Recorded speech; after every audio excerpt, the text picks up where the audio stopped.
So very good morning everyone. आज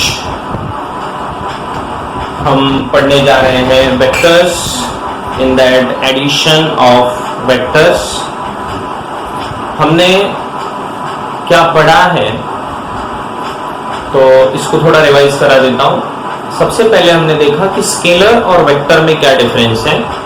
what is a scalar quantity? The quantity which has only magnitude but no direction, that is called a scalar quantity. जिसके पास सिर्फ एक संख्या है ना, एक measurement है, मैग्नीट्यूड है, उसको कहेंगे स्केलर क्वांटिटी। लेकिन ऐसी क्वांटिटी जिसको दिशा दिखाने की जरूरत है, बताना जरूरी है कि किस दिशा में है, ऐसे क्वांटिटी को कहा जाता है वेक्टर क्वांटिटी। और फिर हमने देखा कि किस तरह वेक्टर्स को हम या तो एरो से दिखाते हैं, है ना, या तो फिर इक्वेशन से लिखते हैं। एरो से जब दिखाएंगे तो एरो का लंबाई अपने मेजरमेंट के जितना होगा, मैग्नीट्यूड, और उसका जो डायरेक्शन होगा that is the direction of actual physical quantity. Equation में जब लिखते हैं तो आई कैप, जे कैप, के कैप के फॉर्म में लिखा जाता है। आई कैप मतलब x डायरेक्शन को दिखाने वाला यूनिट वेक्टर, जे कैप किसको दिखाता है, y एक्सिस को, और k कैप किसको दिखाता है, z एक्सिस को। और फिर हमने देखा equal vectors, negative vectors and null vector, ठीक है, एंड यूनिट वेक्टर। इक्वल मतलब ऐसे दो वेक्टर्स जिनका डायरेक्शन भी सेम हो और मैग्नीट्यूड भी सेम, तो ऐसे इक्वल वेक्टर्स। उसके बाद निगेटिव का मतलब क्या है, दोनों एक दूसरे के अपोजिट, राइट, लेकिन दोनों का मैग्नीट्यूड सेम होना चाहिए, ये ध्यान रखना होगा, ठीक है, दोनों का मैग्नीट्यूड सेम लेकिन अपोजिट डायरेक्शन। तीसरा कौन सा देखा हमने, नल वेक्टर। नल मतलब जीरो वेक्टर, है ना, जिसका मैग्नीट्यूड जीरो है। और लास्ट में हमने देखा यूनिट वेक्टर। यूनिट वेक्टर का मतलब है जिसका लंबाई कितना, 1, ठीक है, बट डायरेक्शन अलग अलग दिशाओं में हो सकता है। गिवन डायरेक्शन के दिशा में यूनिट वेक्टर आप ड्रॉ कर सकते हैं। तो चलिए अब एडिशन ऑफ वेक्टर्स की बात करते हैं। अगर मेरे पास कोई दो वेक्टर्स हैं जो सेम दिशा में है, so vectors in same direction, vectors in same direction.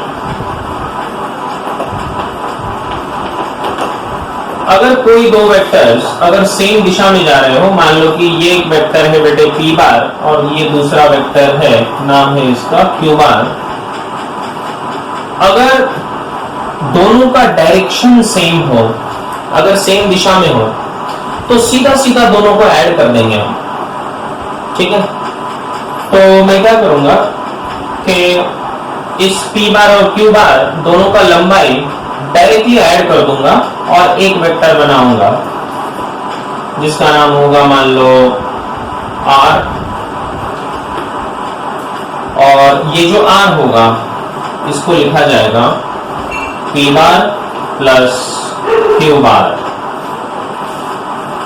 तो r को लिखा जाएगा p बार प्लस q बार। सीधा सीधा दोनों को ऐड कर देंगे मैग्नीट्यूड वाइज। जैसे फॉर एग्जांपल अगर ये p का लंबाई है 2, ये q का लंबाई है 3, तो r का लंबाई कितना होना चाहिए, 5। इतना सिंपल है। इसका लंबाई 2, इसका लंबाई 3, तो इसका लंबाई कितना होना चाहिए, 5। तो हमने क्या कर दिया, दोनों वेक्टर को ऐड करके एक वेक्टर बनाया r बार, जो है p बार प्लस q बार। कब, जब सेम डायरेक्शन की बात करेंगे तब, ठीक है। जैसे फॉर एग्जांपल अगर मैंने लिखा ये एक्स एक्सिस है, ठीक है, और इस पे दो वेक्टर्स मैंने ले लिए। मान लो कि मैंने लिया p bar equals to 3 i cap and q bar equals to 4 i cap. तो ये i कैप क्या है, i कैप दिखाता है कि वो x दिशा में है, और ये i कैप क्या दिखाता है कि ये x दिशा में है। क्या दोनों का दिशा सेम है? हाँ, दोनों का डायरेक्शन सेम है। अगर दोनों का डायरेक्शन सेम है तो सीधा सीधा ऐड कर दो, तो दोनों का जो रिजल्टेंट आएगा वो आर, दोनों का addition P bar plus Q bar, और दोनों का सीधा सीधा एडिशन हो जाता है, 3 और 4 बन जाता है 7 आई कैप। लेकिन कंडीशन क्या है कि दोनों का डायरेक्शन सेम होना चाहिए, ये ठीक है। उसी तरह अगर कोई भी स्पेस में कहीं भी दो वेक्टर्स दे दिए आपको, जैसे A bar equals to 2j cap, B bar equals to 3j cap, ठीक है। सो आंसर होगा, जो रिजल्टेंट आएगा वो आएगा A bar plus B bar equals to 2 plus 3 कितना होगा 5j cap, and this will be your answer. C bar होगा 5j कैप, उसी दिशा में होगा रिजल्टेंट। क्या समझ में आ रहा है? ओके। इससे एक बात पता चलती है कि addition of two vectors is always a vector quantity. Addition of two vectors is always vector quantity, ठीक है। Addition of two vectors is always a vector, ये वेक्टर ही होना चाहिए। ये समझ में आया? सेम डायरेक्शन वाला first.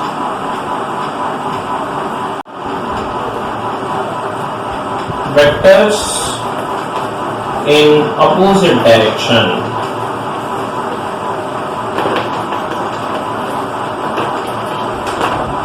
Vectors in opposite direction अगर है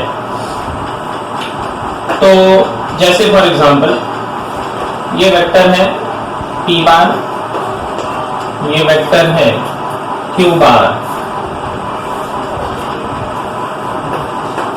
ये है 5, ये है 2, इसका लंबाई है 5, इसका लंबाई है 2, ये p बार ये q बार, समझ आ रहा है? ठीक है। आपसे पूछा है what is p bar plus q bar, आपसे पूछा है कि अगर r bar equals to p plus q हो, ठीक है, तो अब क्या करना चाहिए? तो इसमें सबसे पहला चीज कि जब दोनों का डायरेक्शन अपोजिट हो, दोनों का डायरेक्शन एग्जैक्टली 180 डिग्री एंगल में है, दोनों समझ आ रहा है ना? दोनों का अगर डायरेक्शन अपोजिट हो तो फिर हम क्या करेंगे, हम जो बड़ा है उसमें से छोटा माइनस करेंगे। सो पहला चीज subtract, subtract small vector from big vector. तो बड़े में से छोटे को माइनस कर देंगे, बड़े मियाँ छोटे मियाँ, है ना? तो बड़े में से छोटे मियाँ माइनस हो जाएंगे। तो बेटे अगर ऐसा हुआ तो मैग्नीट्यूड आ जाएगा, और फिर डायरेक्शन कौन डिसाइड करेगा? The resultant vector is in the direction of big vector। जिस दिशा में बड़ा है उसी दिशा में रिजल्टेंट वेक्टर रहेगा। बड़े मियाँ में से छोटे मियाँ को माइनस कर दो, बहुत सिंपल सी बात है, बड़े मियाँ में से छोटे मियाँ को माइनस कर दो। Subtract the small vector from big vector and resultant vector is in the direction of big vector. तो बढ़िया बात है, 5 में से 2 को माइनस कर दो, कितने बचे? 3। तो रिजल्टेंट जो होगा उसका लंबाई कितना होगा? 3 का होगा। और इनमें से रिजल्टेंट मतलब कौन? ये वाला R, इसको रिजल्टेंट कहा जाता है ना? सो रिजल्टेंट वेक्टर का डायरेक्शन किधर होगा? बड़े मियाँ की दिशा में। तो बड़े मियाँ कौन है? 5, तो 5 की डायरेक्शन में रहेगा रिजल्टेंट वेक्टर। बात खत्म। कितना आसान है, बहुत आसान है, ठीक है। तो इस तरह जैसे फॉर एग्जांपल अगर मैंने आपको दे दिया कि ये एक वेक्टर है ए बार 3 और यहां पर है बी बार विच इज 2, है ना। और आपसे पूछा है C bar equals to A bar plus B bar, दोनों का एडिशन करना है। तो बड़े मियाँ में से छोटे मियाँ को माइनस कर दो, 3 में से 2 गया, 1 बचा, तो जो रिजल्टेंट आएगा वो 1 होगा, उसका मैग्नीट्यूड 1। और दिशा किधर होगा?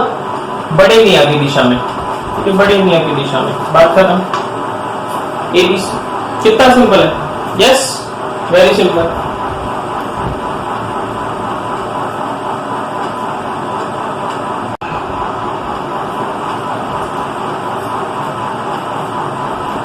ए प्लस बी करना है ना। तो 3 लोग इधर से खींच रहे, 2 लोग इधर से खींच रहे, ऐसा सोचो। क्यों भाई?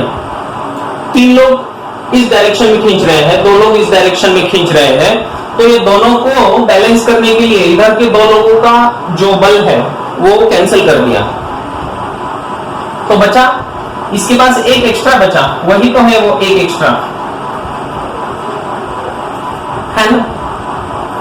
या फिर ऐसा इधर सोचो कि यहां पर 5 लोग इधर खींच रहे थे, 2 लोग इसको इधर खींच रहे थे, तो ये बी बार, ये क्यू बार, है ना। तो इधर से 5 लोग, तो इन दोनों को बैलेंस करने के लिए इधर 2 लोग लगेंगे, तो वो 2 खत्म हो गए, कितने बचे? 3 बचे, तो वो एक्स्ट्रा 3 बचे। ऐसा भी सोच सकते हो इसको, ठीक है।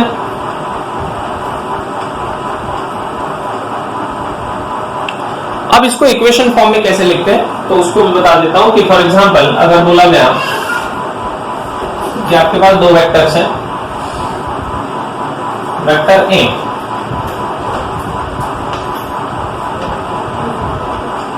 ये इसी को ले लेता हूं, ये वाला, ये 3 लंबाई का है, और वेक्टर बी आपका ये वाला, ये 2 लंबाई का है। अगर ये एक्स एक्सिस को पैरेलल है ऐसा मान लिया मैंने, अगर A and B both are parallel to x axis, if I consider like this, तो ये किधर जा रहा है? ये x एक्सिस की दिशा में है, लेकिन पॉजिटिव x एक्सिस है तो i कैप, अगर उसको उल्टा जाना है तो माइनस i कैप, तो इसको लिखना पड़ेगा -3i कैप, और ये i कैप की दिशा में है, x एक्सिस की दिशा में है, इसलिए लिखा जाएगा इसको 2i कैप। समझ में आया? तो a बार है -3i कैप, b बार है 2i कैप, और एडिशन क्या हो जाएगा? ये तो बड़ा आसान हो गया, c bar equals to a bar plus b bar. a bar कितना? -3i cap plus 2i cap, और ये बन जाएगा -3 प्लस 2 कितना? -1, and therefore this is -i cap. तो ये जो c बार बना आपका, ये c बार बना -i cap. This -i cap represents the direction opposite to x axis, x axis के अपोजिट डायरेक्शन को दिखा रहा है, i कैप दिखा रहा है x एक्सिस, माइनस दिखा रहा है अपोजिट में, तो सही बात है, वही तो है अपना सी। ये इक्वेशन वाला कॉन्सेप्ट समझ में आया अभी? ठीक है, तो इक्वेशन फॉर्म में लिखा मैंने इसको। कोई दिक्कत आ रही हो तो बोलो इसमें।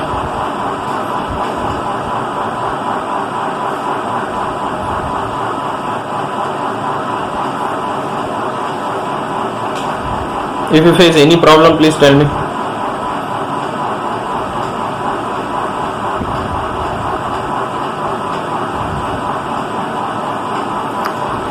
ठीक है,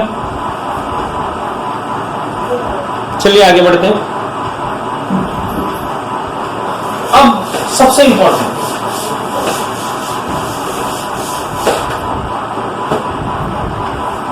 अब बात करते हैं addition of vectors inclined to each other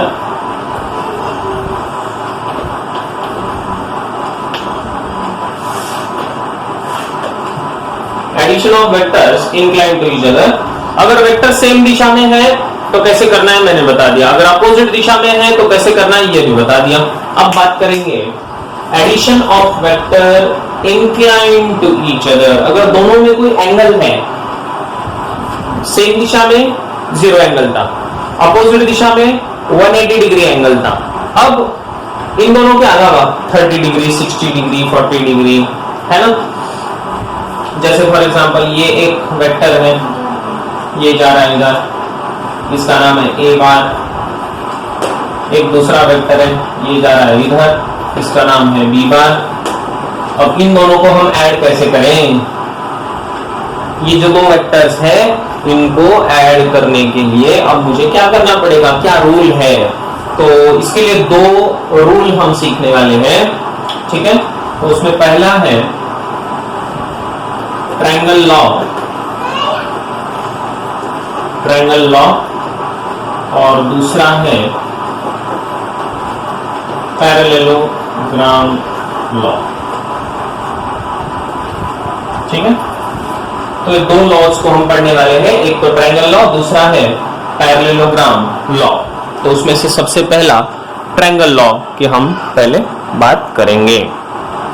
तो सब लोग आइए इसको ध्यान दीजिए।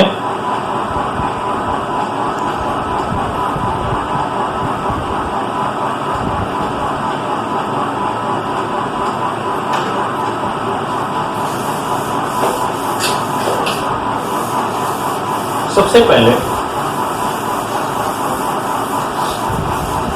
ये ट्रायंगल लॉ क्या कहता है इसकी डेफिनेशन देखते हैं।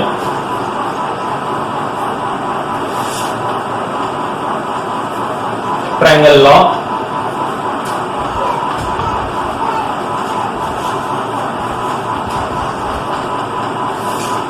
देख, ये लॉ के अनुसार, ये ट्रायंगल लॉ जो है इसके अनुसार अगर कोई भी दो वेक्टर्स जिनके बीच में कुछ एंगल है, आपको इनको ऐड करना हो, तो ये लॉ कहता है कि आप क्या करिए, इनको कुछ इस तरह से अरेंज करिए कि ये दोनों ट्रायंगल की साइड्स बन जाए।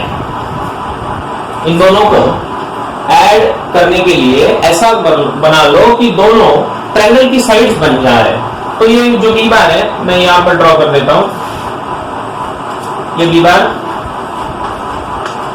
और इस ए बार को उठा के मैं इस बी बार के हेड से यहां तक इसको ड्रॉ कर लेता हूं। तो ये है आपका ए बार, मैंने इसको उठाया यहां से और यहां पर रख दिया, ठीक है। ए बार को उठाया और यहां पर रख दिया। ऐसा कर सकता हूं क्या मैं? हाँ, कर सकता हूं, क्योंकि मैंने इक्वल वेक्टर्स में आपको बताया था कि vectors can be shifted parallel to themselves. Equal vectors में बताया था, क्या बताया था? Vectors can be shifted parallel to itself, ठीक है। तो इसीलिए ये हुआ आपका ए बार। लेकिन इसके लिए आपको एक चीज ध्यान में रखनी पड़ेगी कि ये जो बी है ये इसका हेड है, ये इसका हेड है बेटे, और ये टेल है, ठीक है।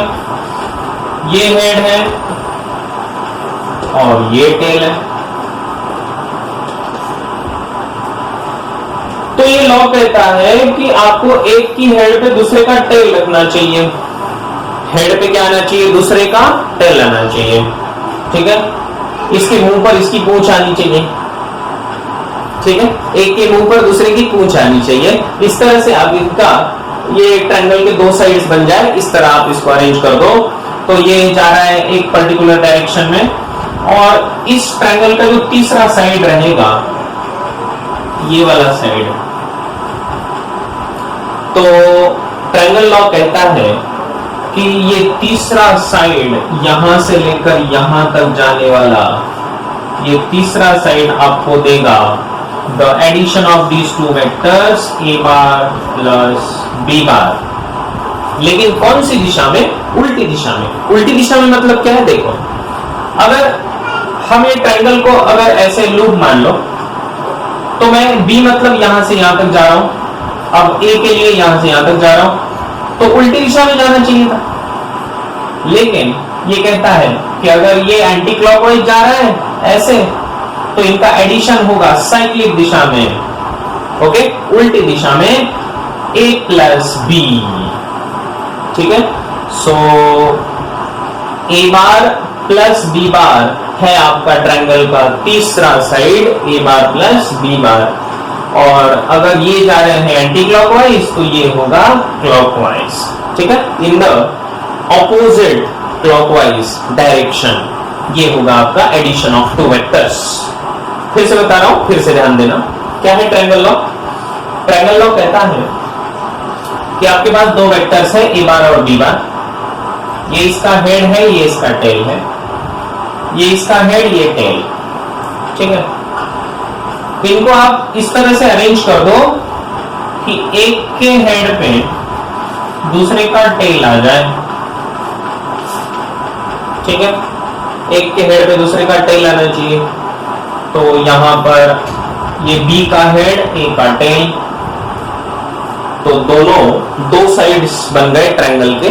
तो ट्रायंगल का तीसरा साइड जो इनके अपोजिट साइक्लिक डायरेक्शन में होगा, ये जा रहा है एंटी क्लॉकवाइज, देखिए ना, ये ऐसे जा रहे थे एंटी क्लॉकवाइज, तो ये A प्लस B किधर जा रहा है? क्लॉकवाइज जा रहा है। अपोजिट साइक्लिक डायरेक्शन में जो तीसरा साइड रहेगा किसका? इस ट्रायंगल का। ये ट्रायंगल का तीसरा साइड दिखाएगा आपको A बार प्लस B बार। क्या ये बात समझ में आया? इसमें कुछ दिक्कत है तो बोलो।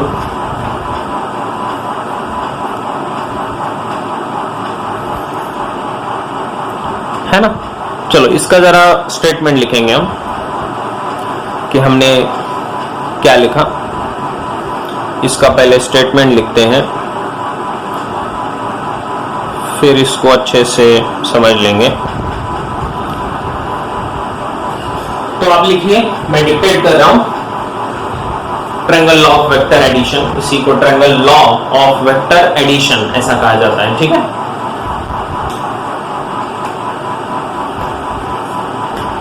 लिखिए, when the two vectors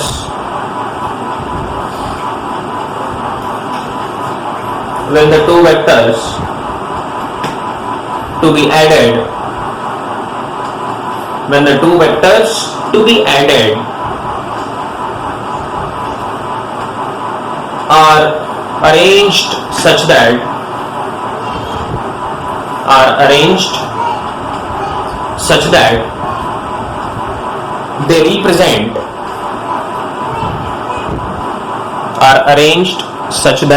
they represent the two sides of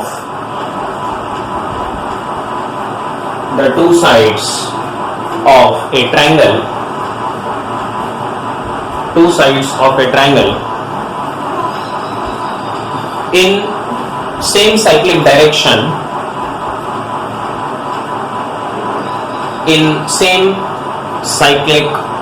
direction,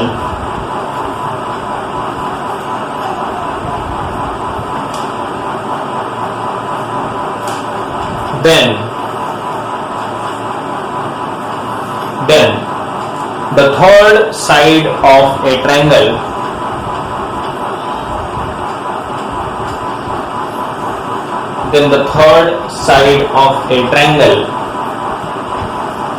in opposite cyclic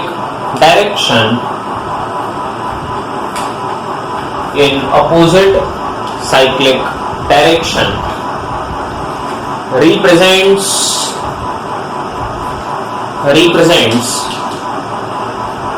the addition of two given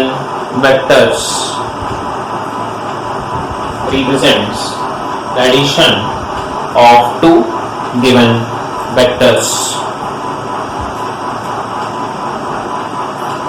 ठीक है। तो इसका और एक एग्जांपल दे देता हूं। फॉर एग्जांपल, मान लो कि ये एक वेक्टर है, ये एक वेक्टर है,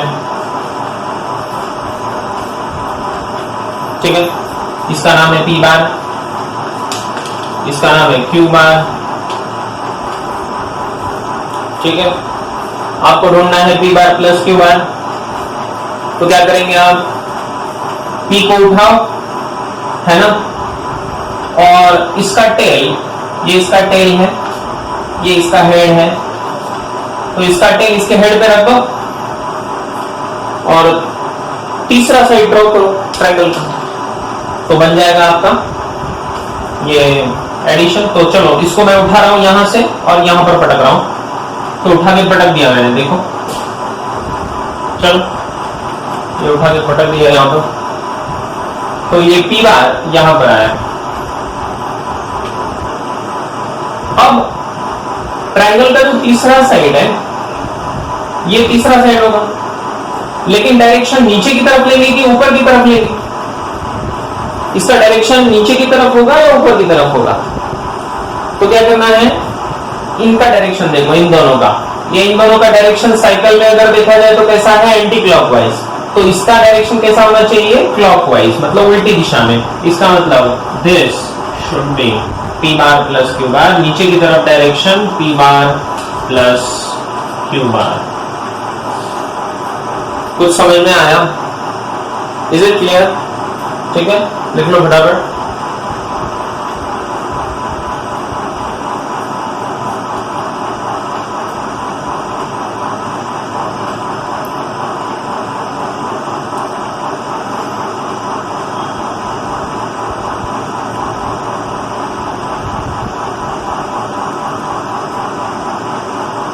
अच्छा, डेफिनेशन रिपीट करने को बोल रहे हो क्या? अरे वो डेफिनेशन अभी इसमें रिकॉर्ड हो गया, तो आप रिकॉर्डिंग से बाद में लिख लेना। तो नीचे की तरफ होगा डायरेक्शन, सही है, ये समझ में आया यहां तक? ठीक है,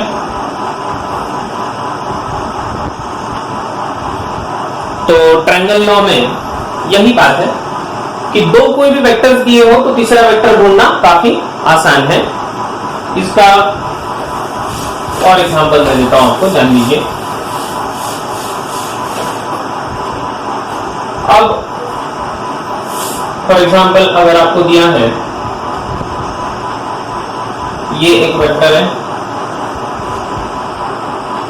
और ये एक वेक्टर है,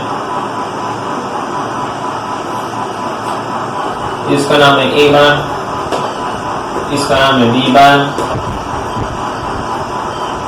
ठीक है, अब हमें क्या करना है, ए बार प्लस बी बार ढूंढना है। तो क्या करिए आप, एक का हेड दूसरे का टेल, एक का हेड दूसरे का टेल बेटे, ध्यान रखना, एक का हेड दूसरे का टेल, ध्यान रखना। चलिए इसको उठाते हैं, बी को उठाते हैं।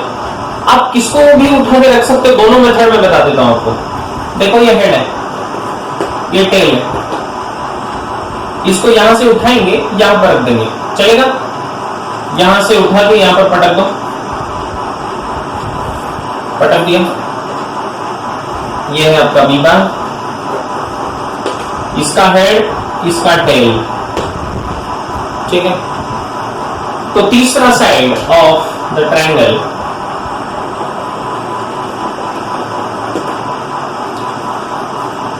ये बी की तरफ या ए की तरफ, किधर दिखाऊं तीसरा, बी की तरफ या ए की तरफ, आप बताइए।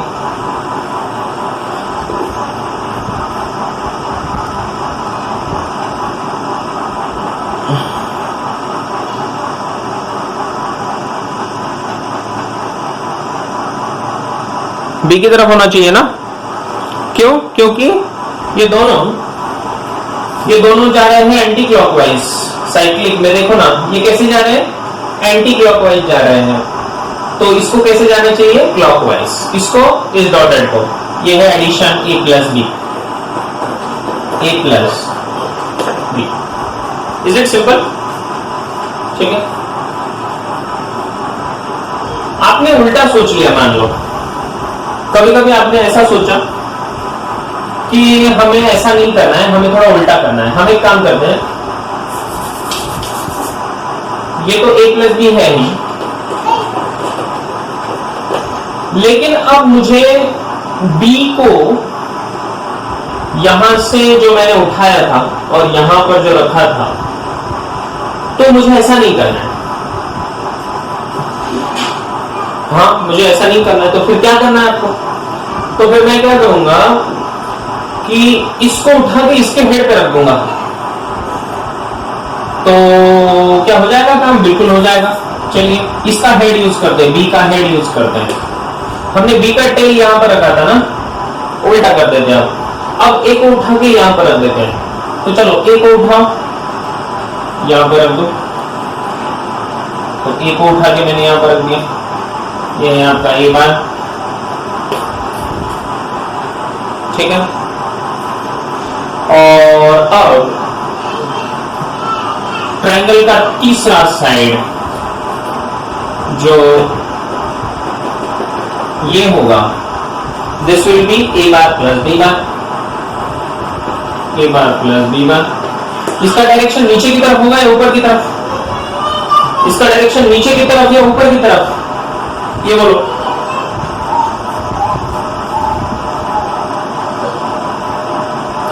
किधर होना चाहिए इसका डायरेक्शन? नीचे की तरफ होना चाहिए, क्या बात है?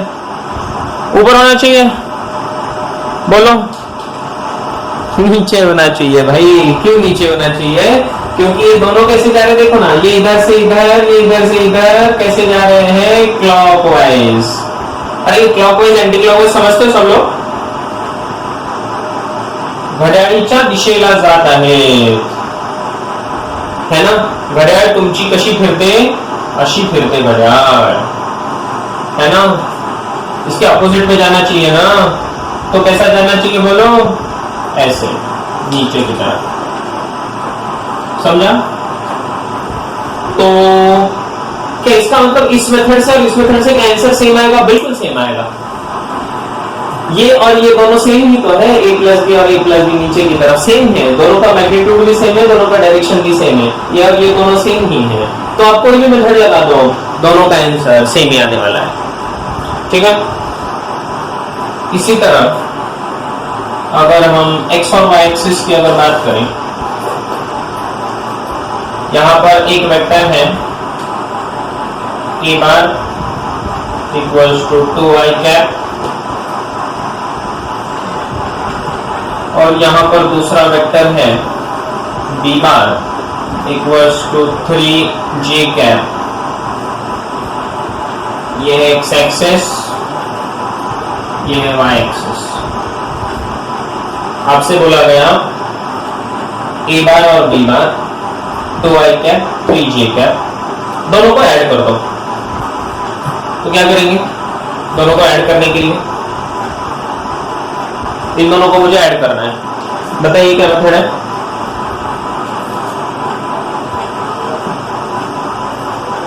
दोनों के हेड और टेल, एक का हेड दूसरे का टेल, एक का हेड दूसरे का टेल, ऐसा है क्या यहाँ पर? नहीं है। दोनों के टेल साथ में है, तो चलेगा क्या? नहीं चलेगा। तो क्या करना पड़ेगा? एक को उठाओ, यहां पर पटक दो इसके हेड पे। तो मैंने एक को यहां से उठाया, यहां तक, यहां पर शिफ्ट कर दिया, तो ये है मेरा ए, और यहां से यहां तक कौन है? बी है। अब क्या करना पड़ेगा? This vector plus this vector, तो ट्रायंगल का तीसरा साइड होगा ये वाला वेक्टर, ठीक है। दोनों आपस में कैसे रहेंगे? परपेंडिकुलर, ठीक है। और इसीलिए अब ऊपर की तरफ या नीचे की तरफ रिजल्टेंट, रिजल्टेंट ऊपर या नीचे, है ना? ऊपर की तरफ। ये this will be a bar plus B bar, a bar plus B bar. इसे क्लियर? सबको ये समझ में आया? ट्रायंगल लॉ से हमने इसको किया। और ये जो ए बार प्लस बी बार रहेगा उसका नाम होगा 2i cap plus 3j cap, ठीक है। This c bar equals to A bar plus B bar, जो रहेगा 2i cap plus 3j cap. और इसको 2 और 3 5 ऐसा मत लिखना, हाँ ध्यान रहे 2 और 3 5 नहीं होता यहाँ पर, ये ध्यान रहे, क्योंकि दोनों का डायरेक्शन अलग अलग है। ये जा रहा है दिल्ली, ये जा रहा है कोलकाता, ध्यान रखो, ये जा रहा है दिल्ली, ये जा रहा है कोलकाता, ठीक है। तो ध्यान रहे 3 और 2 5 नहीं होता, यहाँ पर डायरेक्शंस अलग अलग है। क्या ये समझ में आया? Is it clear? Triangle of tradition, good, very good.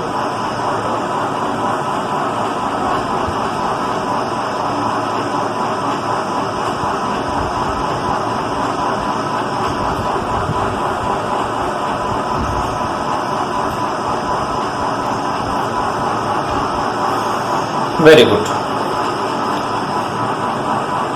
अब इसका उपयोग करेंगे हम।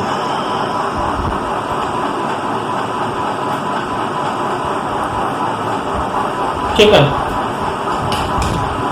अब यहां पर पाइथागोरस भी लगा सकते हो आप। यहां पर पाइथागोरस लगा क्यों सकते हैं? क्योंकि दोनों के बीच में एंगल 90 डिग्री है, इसीलिए।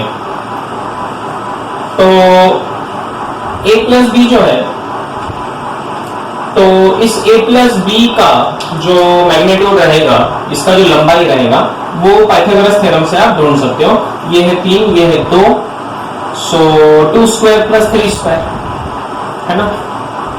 तो कितना बन जाएगा? 4 प्लस 9 इज रूट 13, ये बन जाएगा अंडर रूट ऑफ 13। इसका मैग्नीट्यूड कितना आएगा? अंडर रूट 13 आएगा। ये हमने आसानी से क्यों ढूंढ लिया? क्योंकि यहां पर ट्रायंगल लॉ से ये एक राइट एंगल ट्रायंगल बना, और राइट एंगल ट्रायंगल बनने की वजह से इसका हमने पाइथागोरस से मैग्नीट्यूड ढूंढा, जो आसान है।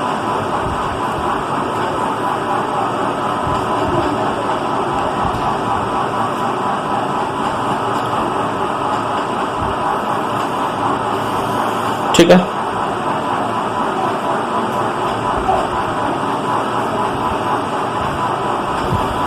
तो मैं कुछ आपको करने के लिए दे रहा हूं, करेंगे आप लोग? करके बताइए।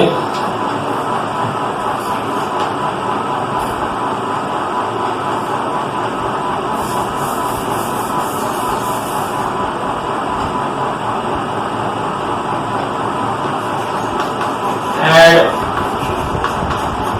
ए बार एंड डी बार, ठीक है।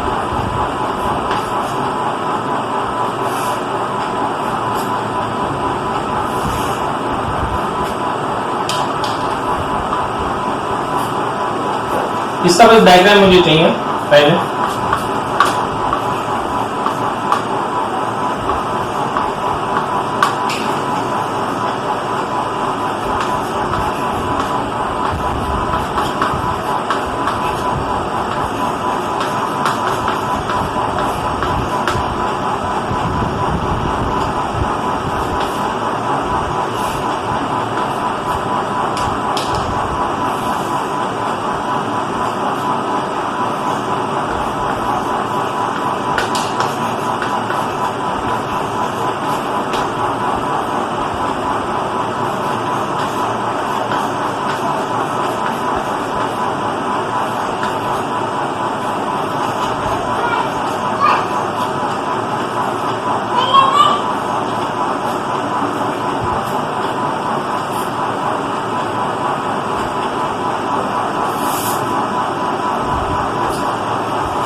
ये इनको जरा करके मुझे बताना, ठीक है।